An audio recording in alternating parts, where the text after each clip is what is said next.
Now the Philistines gathered their armies together to battle, and were gathered at Socoh, which belongs to Judah. They encamped between Socoh and Azekah in Ephes Dammim.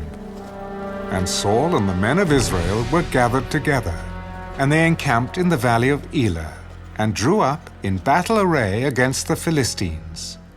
The Philistines stood on a mountain on one side, and Israel stood on a mountain on the other side, with a valley between them. And a champion went out from the camp of the Philistines named Goliath, from Gath, whose height was 6 cubits and a span. He had a bronze helmet on his head, and he was armed with a coat of mail, and the weight of the coat was 5,000 shekels of bronze.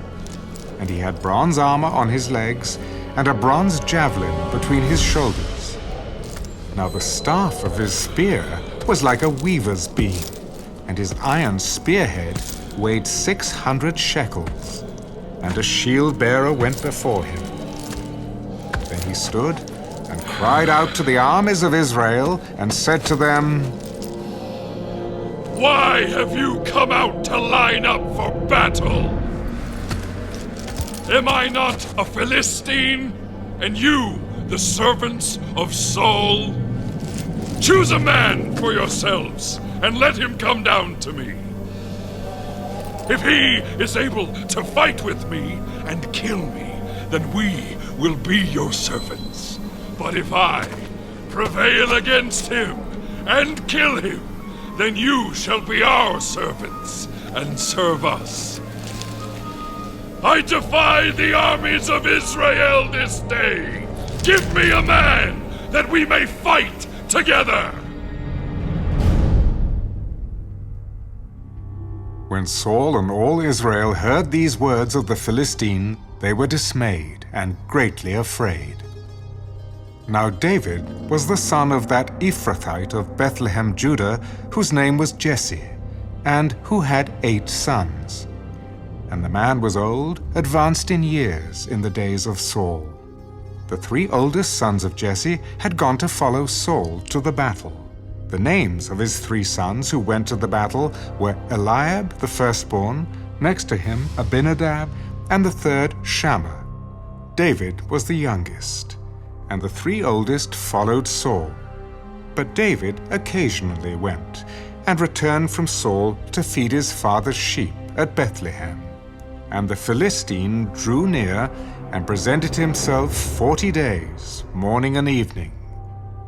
Then Jesse said to his son David, "Take now for your brothers an ephah of this dried grain and these 10 loaves, and run to your brothers at the camp, and carry these 10 cheeses to the captain of their 1,000, and see how your brothers fare, and bring back news of them." Now Saul and they and all the men of Israel were in the valley of Elah, fighting with the Philistines. So David rose early in the morning, left the sheep with a keeper, and took the things, and went as Jesse had commanded him. And he came to the camp as the army was going out to the fight and shouting for the battle. For Israel and the Philistines had drawn up in battle array, army against army. And David left his supplies in the hand of the supply keeper, ran to the army, and came and greeted his brothers. Then, as he talked with them, there was the champion, the Philistine of Gath, Goliath by name, coming up from the armies of the Philistines, and he spoke according to the same words. So David heard them. And all the men of Israel, when they saw the man, fled from him and were dreadfully afraid. So the men of Israel said, "Have you seen this man who has come up? Surely he has come up to defy Israel. And it shall be that the man who kills him, the king will enrich with great riches, will give him his daughter, and give his father's house exemption from taxes in Israel." Then David spoke to the men who stood by him. "What shall be done for the man who kills this Philistine and takes away the reproach from Israel? For who is this uncircumcised Philistine that he should defy the armies of the living God?" So shall it be done for the man who kills him." Now Eliab, his oldest brother, heard when he spoke to the men, and Eliab's anger was aroused against David. Why did you come down here? And with whom have you left those few sheep in the wilderness? I know your pride and the insolence of your heart, for you have come down to see the battle. What have I done now? Is there not a cause? Then he turned from him toward another and said the same thing. And these people answered him as the first ones did. Now when the words which David spoke were heard, they reported them to Saul, and he sent for him. Then David said to Saul, Let no man's heart fail because of him. Your servant will go and fight with this Philistine. You are not able to go against this Philistine to fight with him. For you are a youth, and he a man of war from his youth. Your servant used to keep his father's sheep. And when a lion or a bear came and took a lamb out of the flock, I went out after it and struck it, and delivered the lamb from its mouth.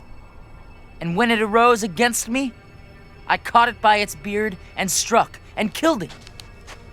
Your servant has killed both lion and bear, and this uncircumcised Philistine will be like one of them, seeing he has defied the armies of the living God.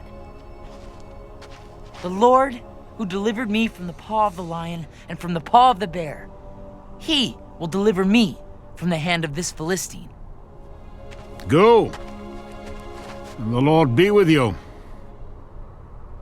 So Saul clothed David with his armor, and he put a bronze helmet on his head. He also clothed him with a coat of mail.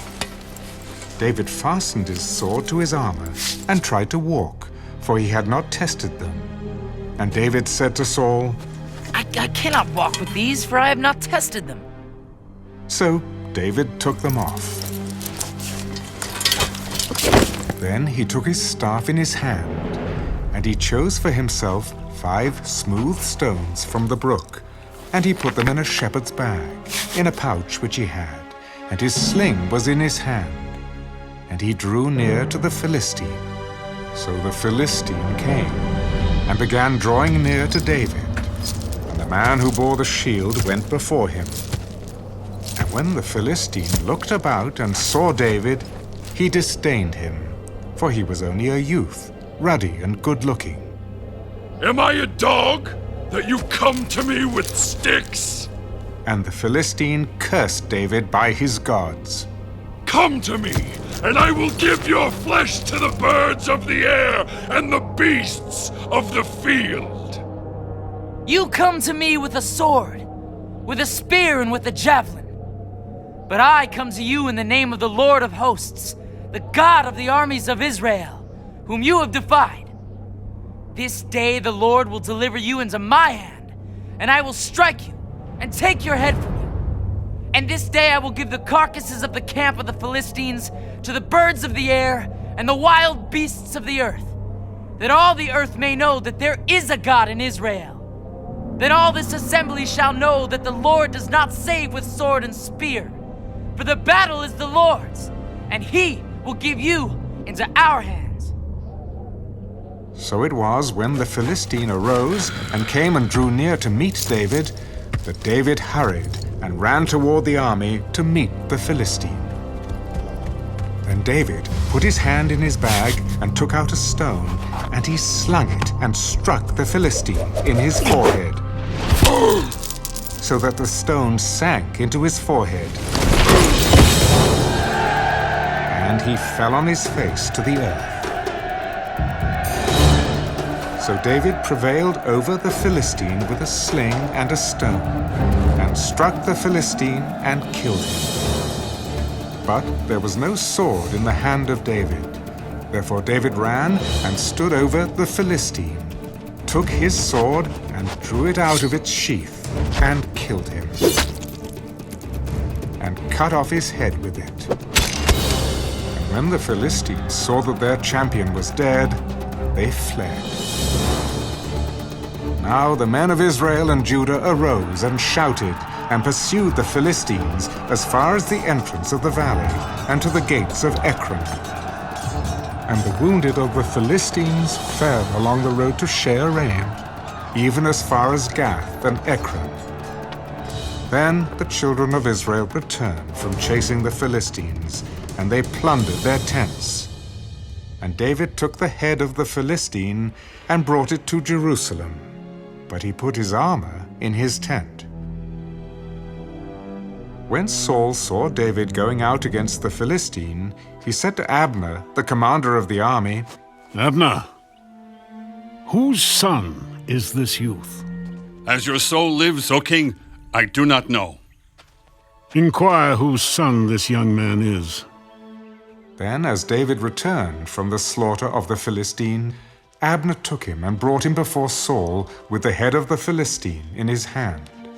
And Saul said to him, Whose son are you, young man?